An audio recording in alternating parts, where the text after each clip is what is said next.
What's up, everybody? My name is Jamal Thompson, also known as JT, and alongside me is Ezra Pinzer, also known as Easy E. And you are tuned into the Qrack the Code podcast.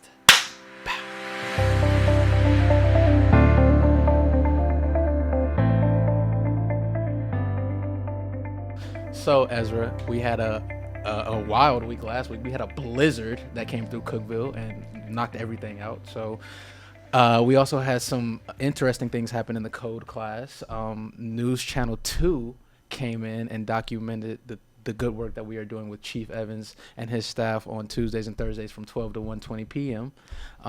So that was really cool. And since the last episode, the football team had their first game. We had a close game against Austin P. It was 27-21. A certain code member almost blew it. We're not gonna say any names, but it was a good game. Hey, a win is a good game, and I believe there's something we should address with the football team. I'm not sure, exactly what this is like, but I believe y'all are ranked right We now are nationally. ranked. We are ranked 23rd in the nation for the first time since 2011. So we are blazing new trails here in Cookeville, Tennessee, for sure. And we know the basketball team got a win yesterday, if I'm not mistaken. Yeah, big win over Austin P. Been several years since we have done that, so that was exciting. Obviously, we're winding down our basketball season, but we are still fighting out here, and some exciting stuff to jump off of going forward to next season. Right now, we are in completely unprecedented times on Tennessee Tech, as we have every athletic team imaginable competing. And so it's an exciting time. It's a great time to get involved with your sports on campus, to come out and support our teams. And we would love to see as many people as possible supporting all of these athletic events that are going on right now. We also saw the vision board event that happened recently with the Women of Code, so that was pretty exciting. It was talking to Jordan and Ray. It was very cool to see all the different women of different sports teams come together and put all their visions on a board and unite in that way. So it was a cool experience from what I've been told. So right in line with that idea of women empowerment, our theme for Code right now and our theme nationally in Women History Month, as we continue to promote women and promote their voice on our campus and our community, we will be joined by a special guest, Grace Pelphrey, a member of the women's basketball team here on campus. And also we will be joined by Middle Tennessee Area Director of the NAACP and the Branch President Cookeville of NAACP, Mr. Tom Savage, will be joining us today on the Qrack the Code podcast. So special things in store for us today. So make sure you guys stay tuned. Hi, my name is Ashton Holman. I am a track runner here at Tennessee Tech University. I'm a sprinter for the 100 and 200 meter, and I am a freshman, and I am majoring in sports administration, and you are now tuned in to Qrack the Code. Welcome back to the Qrack the Code podcast. We have a very special first guest here. She is a junior physical therapy major. Everybody, please help me welcome Grace Pelphrey.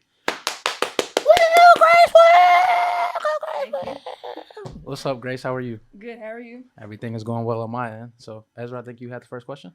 Yeah, so kind of what we wanted to get into right off the bat with you, and a theme that we've been covering as Code an organization and as Code a podcast, is the idea of women and empowerment. And so as a female student athlete, how has being an athlete been able to empower you to have both a higher personal confidence and an actual physical voice in the community and on campus, our community?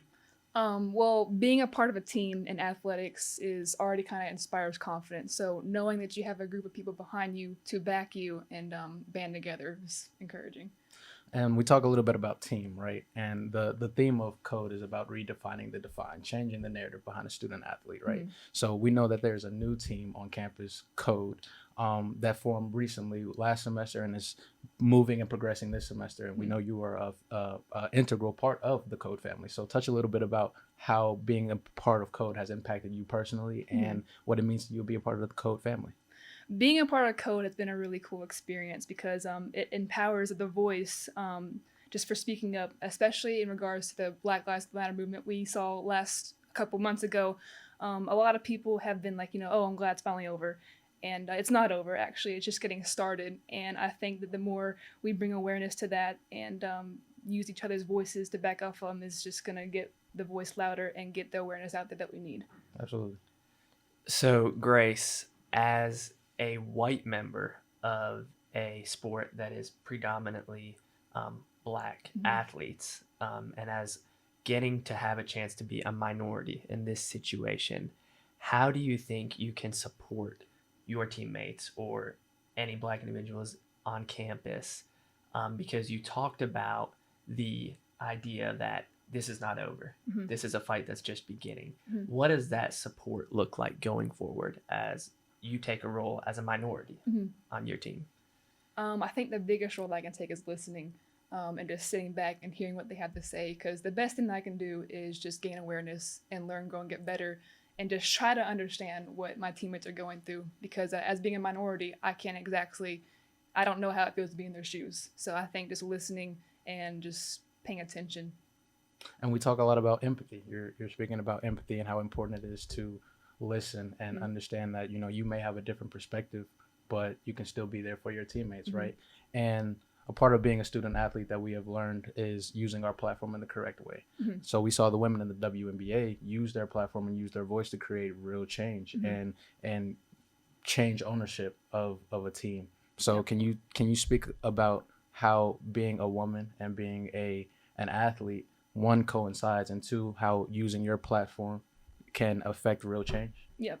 Well, seeing them band together was really cool for me, because I'm a basketball player, and so just seeing people kind of go against the society. And so like some WNBA team owners were against certain movements like the Black Lives Matter movement, and it was really cool to see a lot of the athletes band together and just kind of go against what like their own boosters are saying.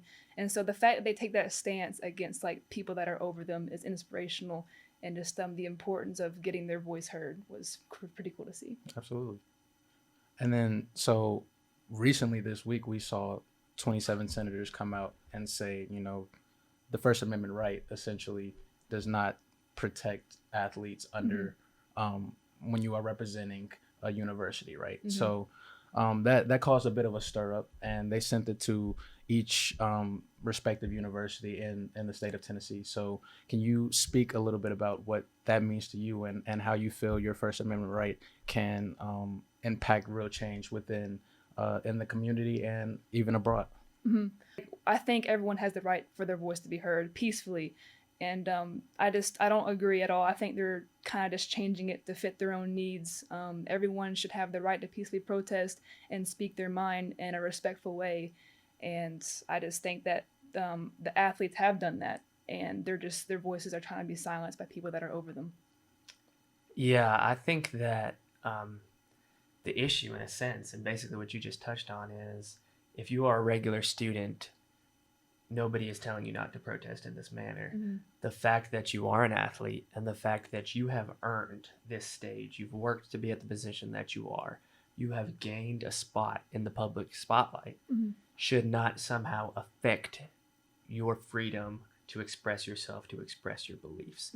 And so being on this platform as an athlete, and on this platform literally this second on Qrack the Code, what is the message that you would like to put forward in regards to how you would want your teammates treated better in our community on campus, specifically those who are minorities, but if you want to touch on also as women who can be a marginalized segment of our population?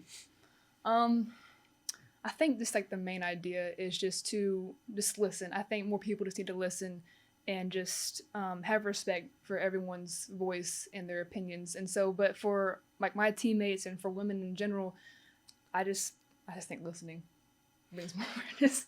And we know you transferred from the University of Alabama, right? So you have a unique perspective coming from multiple schools, and you can see different climates and see different environments. So can you speak a little bit about, one, how the struggle of transferring can be for some students, but also how fitting in and finding yourself in a different climate can be on a different university when you really don't know anybody?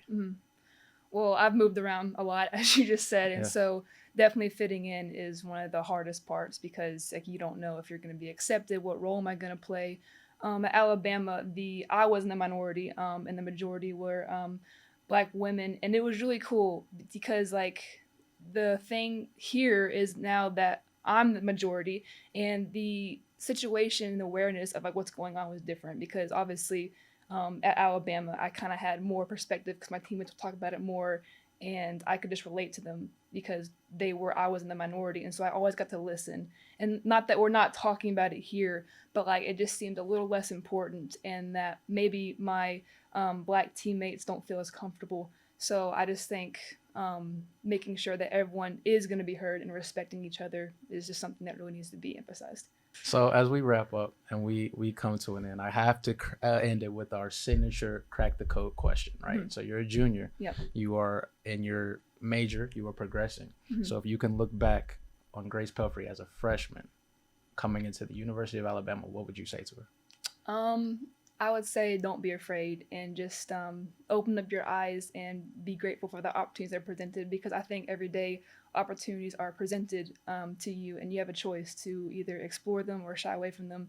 And so I think just not shying away from the opportunities and just always be willing to listen and respect everyone's opinion. There you have it. Not shying away, respecting everybody's opinion. That is what it means to redefine the define and change the narrative around the student athlete. This has been Grace Pelphrey. Thank you so much for joining us. Thank you. What's up? I'm CJ Gettelfinger. I'm a sophomore business major here at Tech, and you're tuned in to Qrack the Code. Welcome back to the Qrack the Code podcast. We have a very, very, very special second guest on the show. He is the Middle Tennessee Area Director of the NAACP and Branch President of the Cookeville NAACP. Everybody, please help me welcome Mr. Savage. Mr. Savage. Thank you. Thank you. Mr. Savage, thank you so much for joining us on the Qrack the Code podcast. It's my pleasure. You guys are doing God's work. Thank you so much. Thank you. Obviously, we're very excited to have you come and speak with us as a veteran and an experienced member in a work that we are just trying to get our feet wet in. And so the knowledge that you can give us is incredibly valuable.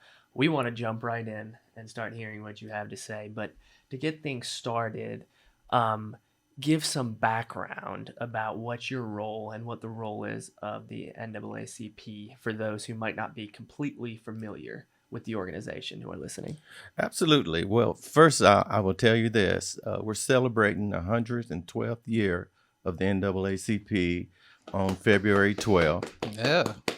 February 23rd, we're celebrating W.B. Du Bois' birthday, who was a founder, he and Ida B. Wells, of the NAACP, along with 3 white folks. So it's a diverse group of people that put it together. So a lot of people did not even know that. But the NAACP, we hang our hats on, we call it game changers, and kind of goes with basketball a little bit. But game changers are brothers and sisters' right to participate full scale in the Constitution, and that is to be able to vote, to address health and wellness, to stamp out segregation, to do all of those things. That's really what we're all about. Not to make it, to fight against voter suppression and disenfranchisement. We believe that it should be made easy to vote, not hard to vote.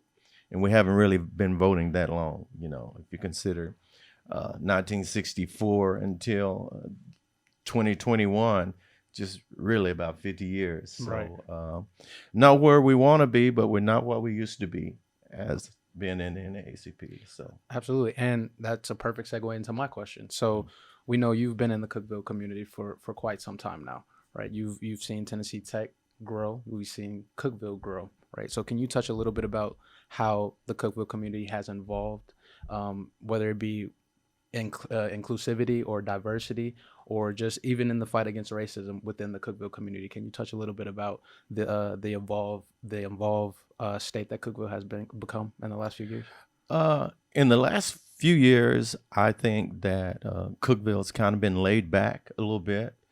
The cornerstone of our community, though, has been the college here, because it brings about brings in people who have different points of views, different geographical places, and so the indigenous people in the community, as we mingle together. You know, you're touched by conversations and everything. But the civil rights movement here in this town has been pretty much laid back, mainly because of the lack of diversity in this town. Now, I'm not saying that the people in this town did not do right by the folk here, but sometimes if you don't know what needs to be done, you don't address it, you Right. know. So the college has been very beneficial, and this is where we've seen diversity, and it also it spills over into the community. You see that as some of the legends of this college, you know, are still doing great things in the community and didn't leave here, and so it's growing, but it hasn't been rapid. Right. And Ezra mentioned that you are deeply ingrained in a pool that we are barely getting our feet wet into, and that's promoting diversity, right? And we know that you were deeply involved with the civil rights movement. So can you speak about, one, where your passion stemmed from for promoting diversity, and two, how you feel is it important for each individual to use their individual platform to promote diversity? Absolutely. We did a thing not too long ago called "You Don't Know My Story," and I've been looking at a little thing on CNN. It says that if I could be you and you could be me, walk a mile in my shoes. And I don't know if you guys have seen that, but the guy's singing it, and it stays in my head all the time.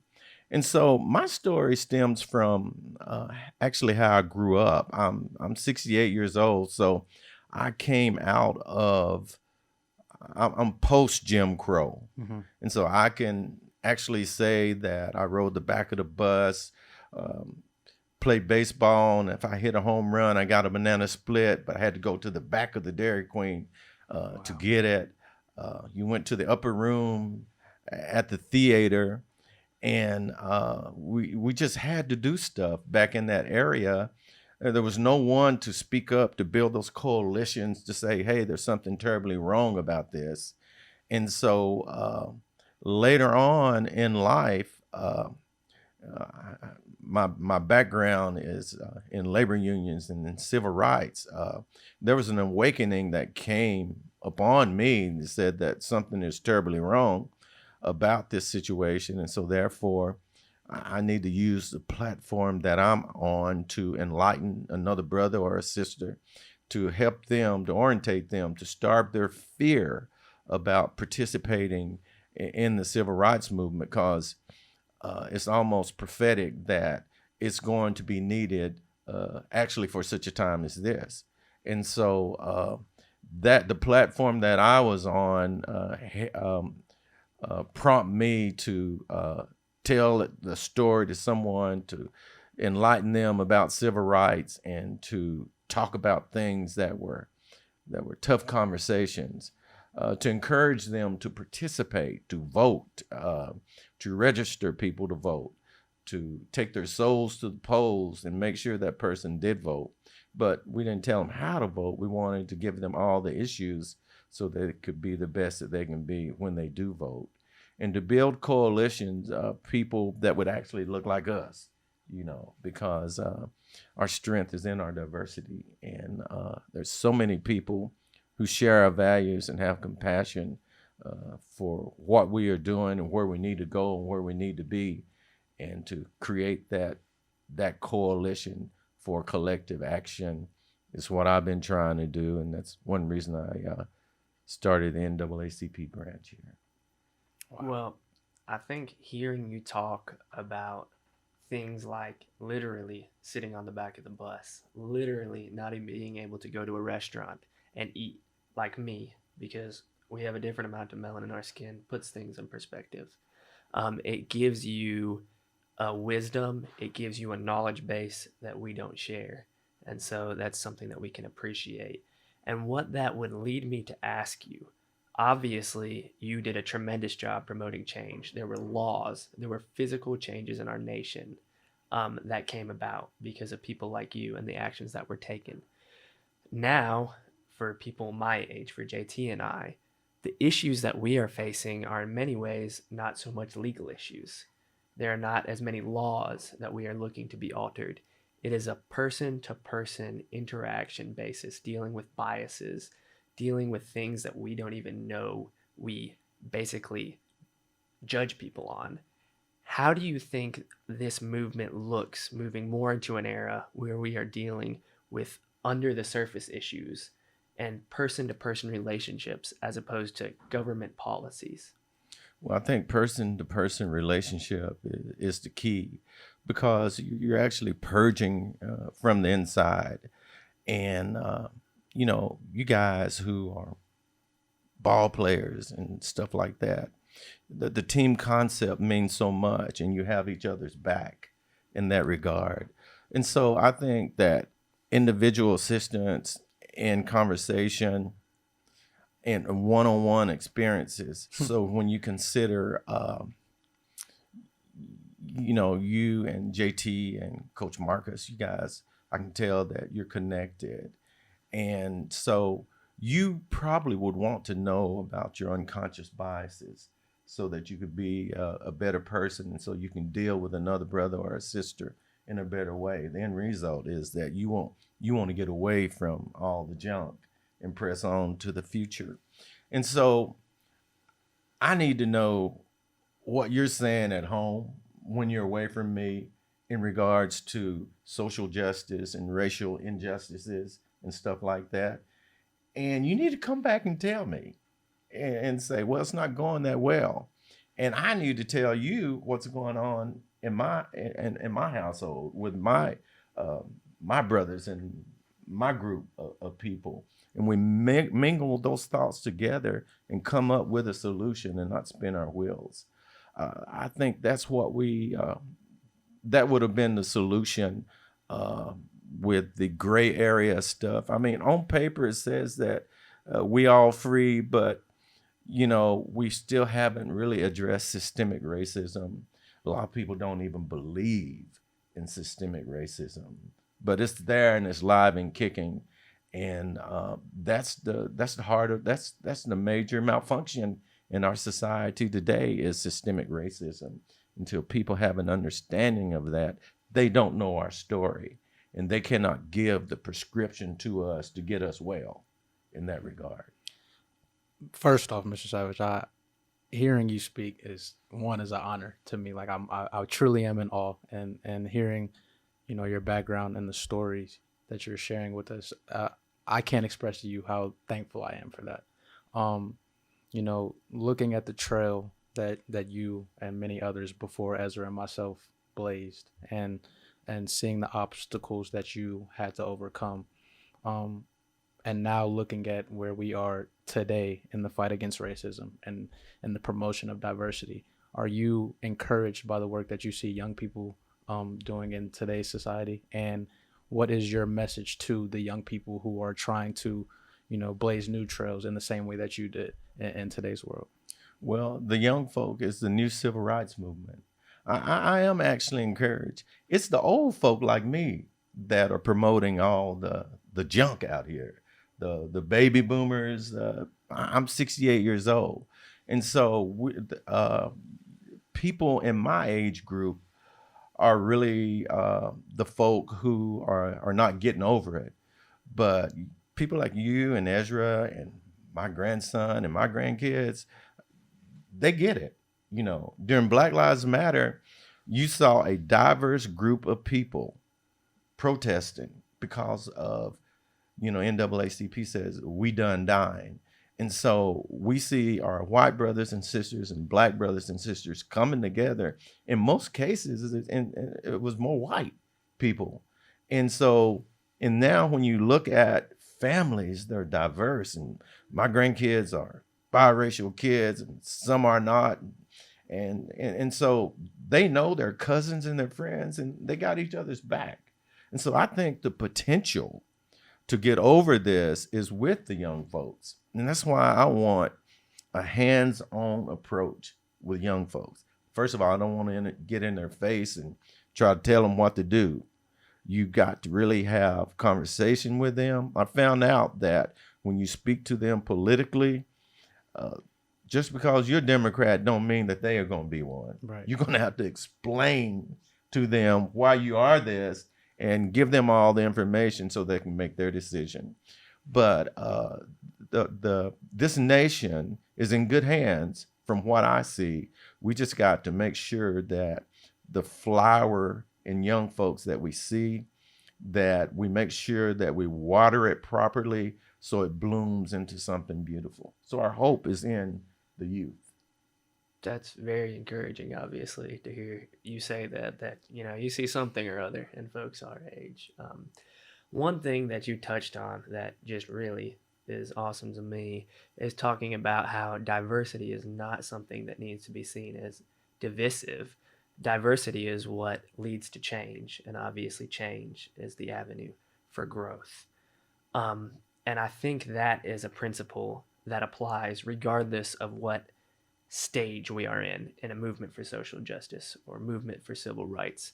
So I would ask you, what are a couple of the common themes that apply to our movement for social justice, whether it is 1960, whether it is 2020, or whether it is any time in the future? What are some basic principles that we should keep in mind and that will always be relevant and effective?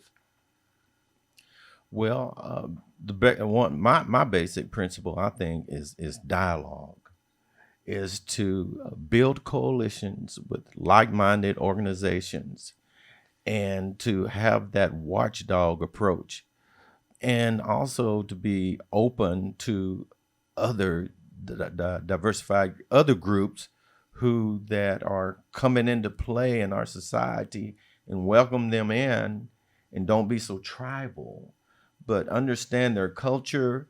And I was talking to a lady in the NAACP, and she said, we are the NAACP. We are the National Association Advancement of Colored People.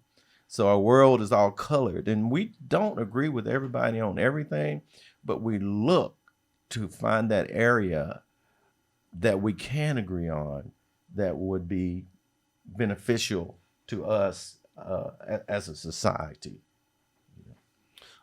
So this past week, we saw the Tennessee legislature release a letter referencing student athletes and the decision to kneel during the national anthem as a sign of protest. Essentially, for the people who are unaware, they basically said that their First Amendment right does not protect them while they are representing a university. We know you have been instrumental in promoting free speech and as well as promoting diversity. So can you speak a little bit about how the letter released this week made you feel, and how student athletes should go about protesting? Is it too divisive to kneel during the national anthem? I don't think so. I support the First Amendment, and it has been a mechanism for people of color to be free. The flag and the anthem is a symbol. And me being a veteran, a Vietnam War veteran myself, I love the flag. I honor the flag, but it's a symbol. And we noticed that during World War II, as Black folks came back from war, they were in Jim Crow, and the flag didn't do anything to help them get out of Jim Crow. But the First Amendment is key. It is a sacred amendment, and we need to use it to address our issues, the freedom of expression. Just today, the Black Coaches United organization actually made a statement. Hewitt, who was a coach at Georgia Tech, said this. He said that African American students and parents should consider this, what the 27 senators did before they make a decision to go to a college, because them taking it's really something that they're proposing. And really what it says to the leadership of the universities, to me, it says that we're influencing you. We're influencing you. We're asking you to do this. And it's actually partisan too. But the main thing is the First Amendment, as people of color, in Black, indigenous people of color, we use that amendment to as for ourselves, you know. Well, we are fortunate to be at a university where our president has communicated that he agrees with your sentiment, that he will not put forth any kind of guidelines to us which would prohibit our First Amendment rights. And we are lucky to have that. But that does not, in a sense, lessen the sting of knowing that our representatives in Nashville feel that way. But it is encouraging to hear you speak on these matters, and you have been through much worse legislation than this. Absolutely. And so hearing your perspective is vital. Mr. Savage, as we wrap up, again, I just need to express to you how thankful I am of you joining and gracing this platform. I feel like personally, like it's a huge blessing to hear your stories. And as Ezra and I and the members of Code continue to promote diversity, it is extremely encouraging knowing that we have someone like you in our corner in the community. And I just need to publicly express how thankful I am for you to be on this podcast. Like, this really means a lot to me. Well, I'm grateful to be here, and my motto is this: old men like me, I'm just for counsel, but young men like you and Ezra, you guys are here to do war in a good way. And so I want to thank the relationship that I have with Coach Pelphrey and Coach Marcus. They reached out to me early, and I'm here for you guys, and I'm here for them, and I love what they're doing. So you're in good hands with those brothers too. Hi, my name is Ty Carter. I'm a junior member of the football team, sports administration major, and you're tuned in to Qrack the Code podcast. Welcome back to Qrack the Code podcast. Obviously, a fantastic episode because of some great guests that we were just able to talk to. You heard a great theme of listening from Grace Pelphrey, and that being a role as a white individual in these times of unrest and divisive racial issues. You had the theme of conversation and relationship building from Mr. Savage, who is someone who has a lot more experience with these issues than any of us do. So super happy to have those two on the podcast today. And both guests today talked a little bit about the letter that the Tennessee legislature released, the 27 senators signing off and sending to each president of their respective universities, challenging the First Amendment rights. And, you know, we as Code, for student athletes, by student athletes, feel that it is important to continue to use our platform and continue to, you know, not only be an advocate for all student athletes, regardless of race, religion, but, you know, continue to be there and promote change within our respective sports, but also on a much broader scale, and hopefully be the change that we want to see. So keeping everything in context is important here, and knowing that, you know, Code is going to fight and hope to bring change in the very immediate future. Yeah, and so just touching on our plan as an organization to address the letter that was sent to the president requesting him to make legislation that would inhibit us from protesting during the anthem of our games. Obviously, our knee-jerk reaction, which I think many of you could understand, was the idea that we're about to go kneel at the nearest athletic event that we can. And well, obviously, we see no issues with kneeling. We understand it is our constitutional right. The knowledge that that is our right, in a way, was enough for us. And when we sat down and thought about what our ultimate goal here is, and that is to promote unity through diversity,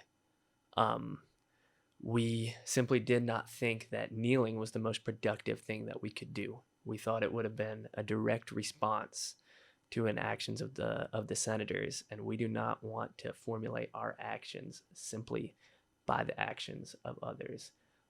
We believe that conversation and relationships are the way that we can spark change. We believe that education is the solution to this problem. Absolutely. And not legislation and rulemaking. We believe in dialogue not laws, as the way to promote change. And in light of that, we have written as code a letter in response to that of the senators that we will be putting out on social media, that we will be putting out in the newspaper in order to have our voice heard. And our ultimate goal here is to sit down with our state senator in this area, who is Paul Bailey, as well as any other senators who would be willing to talk to us so that we can have that dialogue. We think that building those relationships are how we can spark change. And we think that that is our ultimate goal, and that conversation is the way that we are going to make that happen. And just like you said, we will be putting that out on social media. You can find our social media in the description box, as well as right here. You can follow Code on Twitter and on Instagram. This has been a great episode. This has been a great episode. My personal favorite. This has I don't definitely know, been my I don't know personal if you'll agree. I know the last time that we saw you was a while ago, and you had a birthday. So happy belated birthday to you, E. Yeah. I appreciate it. 30 years old out here. I feel like, that's a little too close to home right there. I feel like there's something else that has not been addressed yet, and that is a new appearance that you have put on. And I will say that I'm a fan of the glasses. I do think they look good, but don't let that distract you from the fact that you are observing and listening to a nerd. I saw a medal approximately the size of a football yesterday. It was something about some kind of, was not this man is very smart. But on a real note, congratulations. We take student athletes seriously, and even the student part of that. And I said that kind of jokingly, but I think this medal and this honor that you have received shows that we actually do take that seriously. So you the man. Congratulations. So this has been a great episode of Crack the Code. If you would like to check out the last episode, a link to that will be in the description box as well. As always, my name is Jamal Thompson, also known as JT, and alongside me is Ezra Pinzer, also known as Easy E. And this has been another episode of Qrack the Code podcast.